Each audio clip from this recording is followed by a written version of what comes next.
that, and I think I may have mentioned this in some other videos, but just to point out again, one thing that's difficult, and I see both sides of it, is interpreters, once they become certified, very often they stop attending deaf socials. And from their perspective, they're trying to draw a boundary that says, okay, I'm an interpreter. I'm afraid that if I go to this social that I may say something that's out of line or something that I got from an interpreted situation or somebody may perceive that I got from an interpreted situation. So they may think I'm breaching confidentiality. I don't want to put myself in that predicament. And so henceforth I'm just going to not be there. And I get that. I definitely get that. But at the same time, I think that when you stop attending deaf socials and hanging out with deaf people after you become a certified interpreter, the perception is, you were attending the deaf socials until you got certified, until you could make a paycheck, and now that you all of a sudden are certified and making money off of us, now you're not really my friend? Now you're not going to come to the socials? I mean, I can see that perspective too. And so I definitely do attend socials. I'm very careful about what I say when I go to them.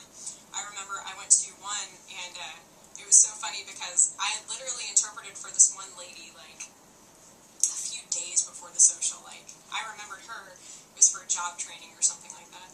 And so I go to this one social, and she sees me, and she was like, I know you. And I was like,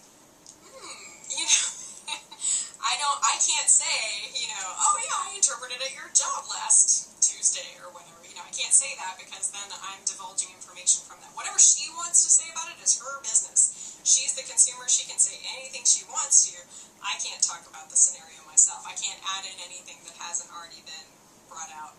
And so she's looking at me and she's like, I know you. Where do I know you? And I was like, I don't know. Of course I do know. It was like 2 days ago. Come on, man. Anyway, but she kept thinking and she was like, I know. And I was like, oh, thank goodness she remembers. She was like, you were at the social last month, weren't you?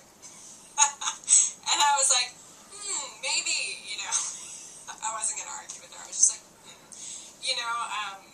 so anyway, it's kind of funny. But, you will be at socials and people will say, oh yeah, Lael interpreted for me 2 years ago at such and such, or, oh yeah, she interpreted for me last week at blah, blah, blah, blah, blah. Now, they want to talk about that, that's their business, but I'm not going to add into that conversation because then I may accidentally, without realizing it, say something that they either didn't want to be said or that's perceived as being me breaching confidentiality, and so henceforth, I'm really careful about that. But it doesn't prohibit me from still going to the socials, at least occasionally as my schedule allows, and trying to make sure that I connect with my deaf friends and hang out.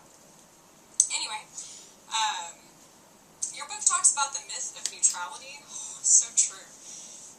You are always going to have an opinion about something. Now, granted, in some situations, it's not going to be a strong opinion, so it's really not going to be difficult for you to interpret one way or the other, or both sides. There are going to be other things that sometimes you're going to know you have a bias, and then there are going to be other times where you're not going to realize you have a bias until you're into it, or where you're going to support the deaf person more, or where you're going to support the hearing person more. You're going to be... Being neutral is just a myth. I mean, the book's right. At some point, you're probably going to feel like you're taking more of one side than the other. And the important thing in that situation is just to recognize that I'm doing it and to attempt at all costs to still be at least physically neutral, not making faces like, or just not showing your irritation or frustration or disbelief or any of those things. Just trying not to add in your own bias.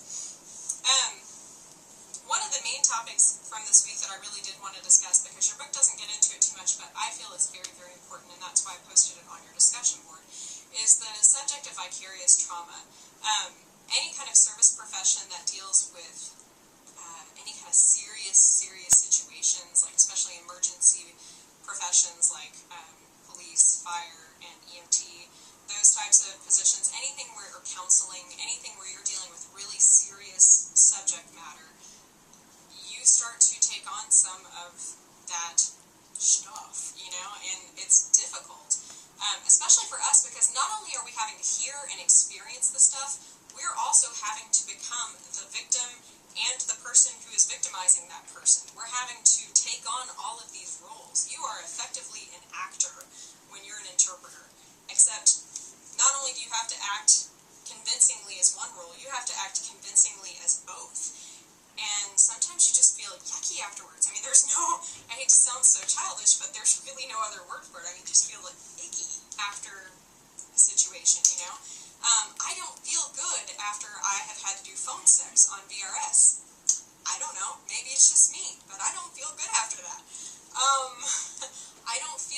it when I know that one or the other, because a consumer, either one of the consumers can take advantage of the other. It's not just hearing to deaf, it can be the other way too.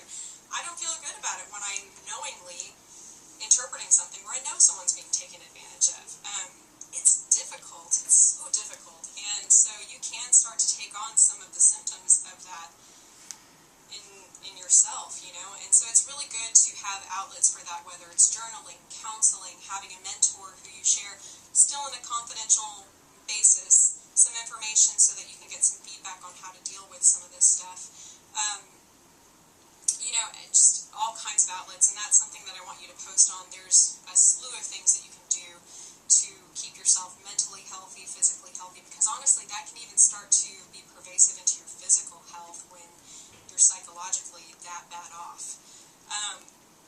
I know I used to be an EMT, and we had critical incident stress debriefings, CISDs, where we could go and talk to somebody about some of the stuff we were seeing, because it was pretty nasty stuff, you know.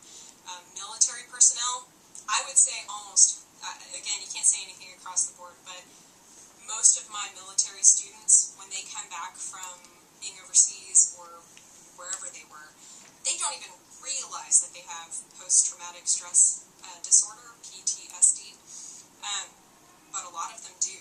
And I guarantee you, if you go online and you pull up PTSD and just do a simple inventory of, or questionnaire of what that encompasses, you'd be surprised to find out how many of you guys have dealt with that or are dealing with that.